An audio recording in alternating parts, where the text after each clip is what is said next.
ஸ்ரீ பிரியமான சகோதர சகோதரிகளே, அருள் சகோதரிகளே, இன்றைய நாளில் அன்னையாம் திரு அவை புனித பெரிய ஆல்பர்ட் தி கிரேட் என்று சொல்லக்கூடிய புனிதரை என்று நாம் நினைவு கூர்ந்து கொண்டாடுகின்றோம். நமது பாசமிகு அதிபர் பங்கு தந்தை அவர்கள் இன்றைய நாளில் தங்களுடைய புனிதருடைய பெயர் கொண்டு அந்த நாம விழாவை கொண்டாடுகின்றார்கள். Once again we wish you happy feast, Father. பிரியமான சகோதர சகோதரிகளே, புனித பெரிய ஆல்பர்ட் தி கிரேட் அவருடைய விழாவை கொண்டாடுகின்ற இந்த நல்ல நாளில் அந்த புனிதரிடமிருந்து நாம் என்ன வாழ்க்கை பாடத்தை கற்றுக்கொள்ள முடியும் என்று நாம் சிந்திக்கின்ற பொழுது, அந்த இன்றைய புனிதர் 1193 ஆண்டு ஜெர்மனி தேசத்தில் பிறந்தவர். எனவே ஜெர்மனி தேசத்தில் பிறந்த இவருடைய பெற்றோர் நம்மை போன்று நம் பிள்ளைகளுக்கு எதிர்காலம் கனவுகள் உண்டு.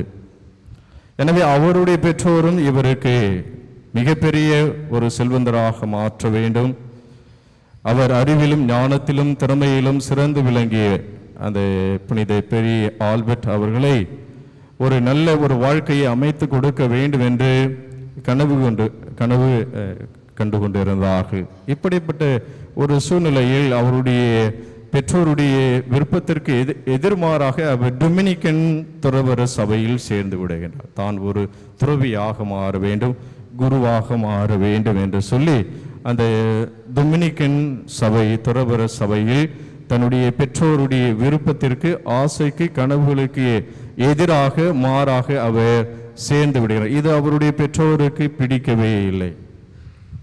எனவே இப்படிப்பட்ட ஒரு சூழ்நிலையில் இருந்தாலும் தன்னுடைய மகன் விரும்பிவிட்டான், ஒரு துறவியாக மாற வேண்டும், திருச்சபையில் உழைக்க வேண்டும், இயேசுவுக்காக வாழ வேண்டும் என்று அவர் நினைக்கிறார் என்று அவருடைய ஆசைக்கு அவர்கள் விருப்பமில்லாவிட்டாலும் அவர் ஏற்றுக்கொண்டார்கள். எனவே இப்படிப்பட்ட ஒரு சூழ்நிலையில் தான் அவர் டொமினிக்கன் அந்த சபையில் சேர்ந்து துறவியாக, குருவாக, பிற்காலத்தில் மறைவல்லுநராக மாறினார்.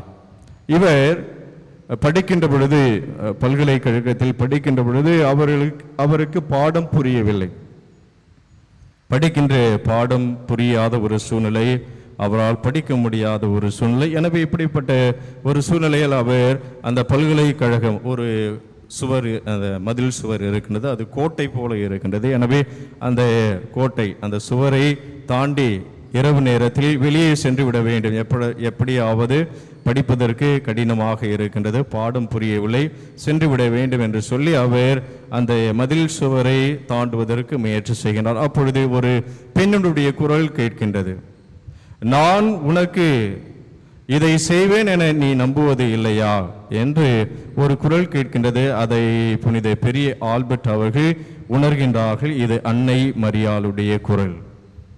உனக்கு தேவையானதை நான் உனக்கு செய்வேன் என நீ நம்பவில்லையா என்ற அந்த அன்னை மரியாளுடைய குரலை கேட்ட அவர், அந்த அன்னை மரியாளுடைய அந்த குரல் அவரிடத்தில், நீ மீண்டும் அறைக்கு சென்று உனது படிப்பை தொடரு, உனக்கு தேவையான அறிவையும் ஞானத்தையும் புரிதலையும் நான் உனக்கு கொடுப்பேன் என்று அன்னை மரியாள் அந்த வார்த்தைகளை சொன்னதை கேட்டு மீண்டுமாக அவர் பல்கலைக்கழகத்திற்கு சென்று அவர் பாடத்தை, கல்வியை தொடர்கின்றார். பல பட்டங்களை பெற்று மிகப்பெரிய ஒரு வல்லுநராக, பேராசிரியராக மாறுகின்றார். எனவே எப்படியாக அவருடைய திறமையை பார்த்து அந்த டொமினிக்கன் சபை அதிகாரிகள் அல்லது மேல்மட்டத்தில் இருந்து அந்த நிர்வாக துறவிகள் அனைவரும் இவரை ஒரு மாநிலத்தினுடைய, அந்த டொமினிக்கன் சபை மாநிலத்தினுடைய தலைவராக அவரை நியமிக்கின்றார்கள், உயர் பதவிக்கு அவரை உயர்த்துகின்றார்கள். ஆனால் அவர் சிறிது காலத்தில் மீண்டுமாக பேராசிரியராக, கல்வியை புகட்டக்கூடிய ஆசிரியராக தான் பணியாற்ற விரும்புவதாக அந்த பதவியை எல்லாம் விட்டுவிட்டு அவர் மீண்டுமாக பேராசிரியராக பணியாற்றுகின்றார். புனித தாமஸ் ஆக்வினாஸ் மிகப்பெரிய ஒரு இறையியல் வல்லுநர், தத்துவியலாளர். அவருக்கு இவர்தான் பாடம் புகட்டினார். Thomas Aquinas.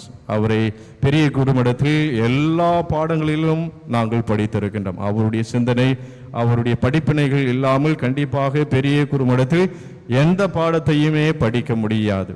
எனவே அவருக்கு இவர்தான் பேராசிரியராக இருந்து கல்வியை, அறிவு கண்ணை திறந்த மிகப்பெரிய ஒரு பேராசிரியராக, மறைவல்லுநராக திகழ்ந்தவர் தான் இன்றைய நாளில் நாம் கொண்டாடுகின்ற புனித பெரிய ஆல்பர்ட் அவர்கள். எனவே இவருடைய திறமையை பார்த்து, இவருடைய ஞானத்தை பார்த்து, இவருடைய அறிவை பார்த்து இவருக்கு இறையியலாளர்களுடைய இளவரசர் என்ற அந்த பட்டத்தை கொடுக்கின்றார்கள். இறையியலாளர்களுடைய இளவரசர் என்ற அந்த பட்டத்தை இவருக்கு சூட்டுகின்றார்கள். அப்பொழுது இருந்த திருத்தந்தை அவர்கள் இவரை ஆயராக உயர்த்துகின்றார்.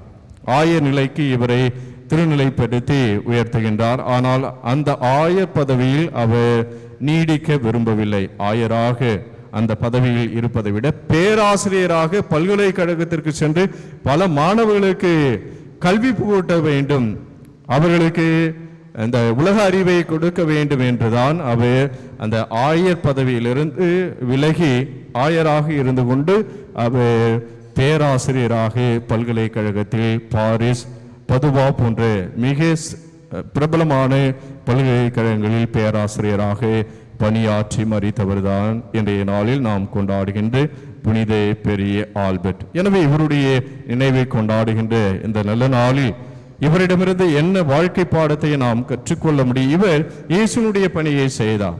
இயேசுனுடைய பணி இறையாட்சி பணி. அந்த இறையாட்சி பணியில் போதிக்கின்ற பணி, அந்த ஆசிரியர் பணி ஒரு அங்கமாக இருந்தது. ஆண்டவர் இயேசு கிறிஸ்து ஜெபித்தார், பல அற்புதங்களை, அதிசயங்களை செய்தார். அந்த இறையாட்சியை கட்டி எழுப்புவதற்காக அவர் போதனைகளை செய்தார். இந்த உலகம் மனிதர் தர முடியாத மறை உண்மைகளையும், பல கடவுளை பற்றிய, விண்ணரசை பற்றிய செய்தியை போதனையாக ஒரு ஆசிரியராக இருந்து பணியாற்றி அந்த பணியை தான் இன்றைய நாளில் கொண்டாடுகின்ற புனித பெரிய ஆல்பர்ட் அவர்கள் பேராசிரியராக அந்த கல்வி பணியை மிக சிறப்பாக பணியாற்றினார். எனவே அகையிருள் அகற்றி அவர் அறிவொளி ஊட்டக்கூடிய மிக சிறந்த ஒரு பேராசிரியராக இருந்தார்.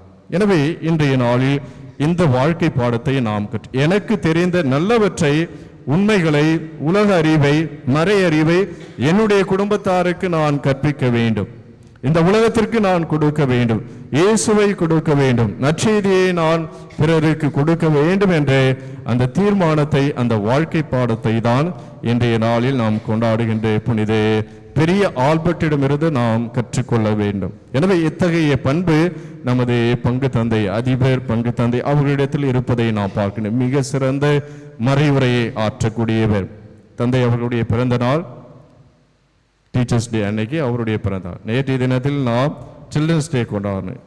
இன்று அவருடைய அந்த நாம விழாவை கொண்டாடுகின்றோம். பெயர் கொண்ட நாம விழாவை கொண்டாடு. எனவே எந்த சூழ்நிலையிலும், எப்படிப்பட்ட ஒரு சூழ்நிலையிலும் தந்தை அவர்கள் சில சமயத்தில் ஸ்கூலுக்கு நான் இன்வைட் பண்ணுற போது அவருக்கு சொல்லவே மாட்டேன், ஃபங்க்ஷன் முன்னாடி தான் சொல்லுவோம், ஃபாதர் இந்த டைமுக்கு ஃபங்க்ஷன் ஃபாதர். ஆனால் அவருக்கு அங்கே ஒரு டாக் இருக்கும், ஆனால் நீங்கள் பேசணும் அதை பற்றிலாம் சொல்லவே மாட்டேன். ஆனால் பொருத்தமாக, மிக சரியாக எப்பொழுதுமே அந்த சிந்தனைகளையும் மறைவுரையையும் முன்கூட்டியே அவர் தயாரித்து விடுவார். எனவே இறைப்பணி, மக்கள் பணி, அந்த போதிக்கின்ற அந்த ஆசிரிய பணியை, இயேசுனுடைய பணியை அவருடைய புனித பெரிய ஆல்பர்ட் செய்ததை போன்று நமது பங்கு தந்தை அவர்களும் இந்த பணியை, போதிக்கின்ற பணியை மிக சிறப்பாக செய்து கொண்டிருக்கின்றார்.